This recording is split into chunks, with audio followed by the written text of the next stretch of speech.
Halo anak-anak hebat, apa kabarnya pada hari ini? Masih bersemangat untuk belajar?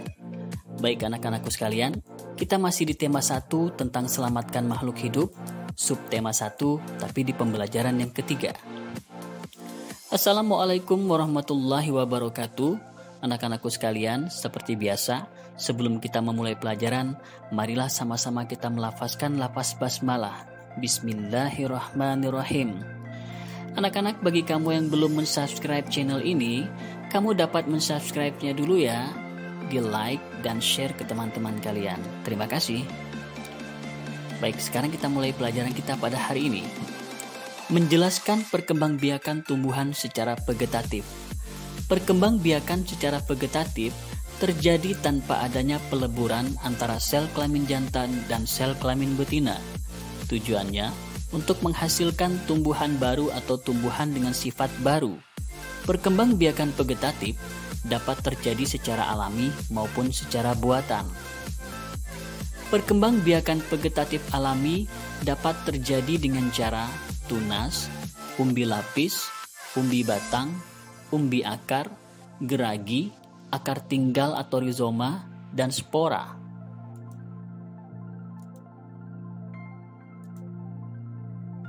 Sekarang kita akan pelajari tentang perkembangbiakan vegetatif secara alami. Yang pertama dengan cara bertunas. Tunas adalah tumbuhan anakan yang muncul di samping induknya. Contohnya adalah pohon pisang, bambu, dan tebu.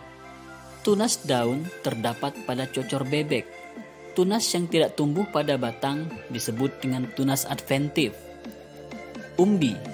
Umbi ada 3 bagian, ada umbi lapis, umbi batang, dan umbi akar. Kemudian geragi atau stolon, yaitu batang yang merambat di atas atau di bawah tanah. Contoh, pegagan, stroberi, arbei, semanggi, dan rumput teki. Akar tinggal atau rizoma, akar tinggal adalah batang yang terdapat di dalam tanah. Contohnya jahe, kunyit, temulawak, lengkuas, dan kencur.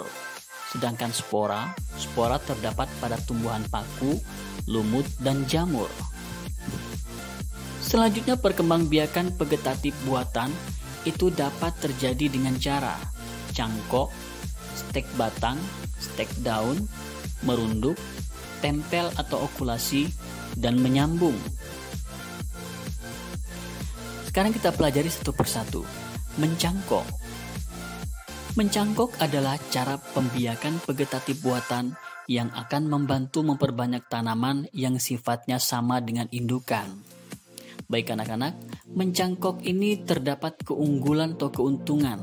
Yang pertama, tumbuhan hasil cangkokan akan lebih cepat berbuah dibandingkan tumbuhan yang ditanam melalui biji.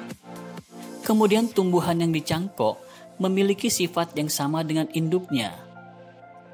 Tingkat keberhasilannya lebih tinggi karena pada proses mencangkok, akar akan tumbuh ketika masih berada di pohon induk. Sedangkan kerugian dari mencangkok, pada musim kemarau panjang tanaman tidak tahan kering. Kemudian tanaman mudah roboh apabila ada angin kencang karena tidak memiliki akar tunggang. Pohon induk atau tajuknya menjadi rusak karena banyak cabang yang dipotong. Dan dalam satu pohon induk, kita hanya bisa mencangkok beberapa batang saja, sehingga memperbanyak tanaman dalam jumlah besar tidak bisa dilakukan dengan cara ini. Selanjutnya stek.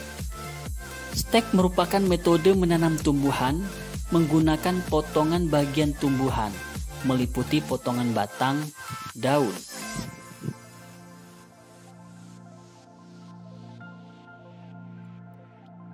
Merunduk salah satu teknik memperbanyak tanaman dengan membengkokkan cabang atau ranting ke dalam tanah dan ditimbun dengan tanah.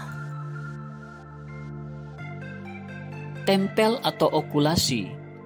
Okulasi atau budding adalah penggabungan 2 bagian tanaman buah maupun tanaman hias yang berlainan sehingga menjadi satu kesatuan yang utuh dan tumbuh sebagai satu tanaman setelah terjadi regenerasi jaringan pada bekas luka sambungan.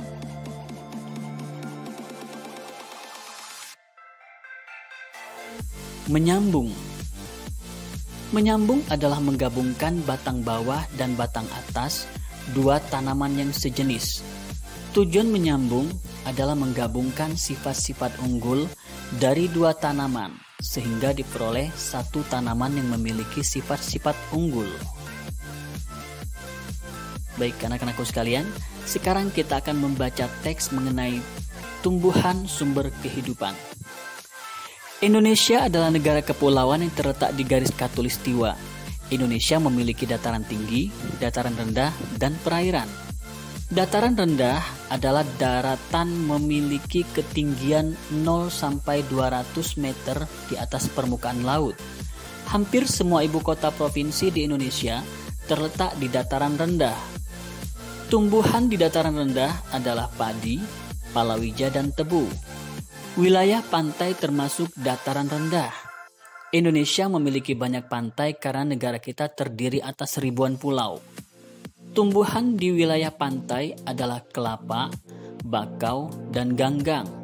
Dataran tinggi adalah dataran luas dengan ketinggian lebih dari 200 meter di atas permukaan laut.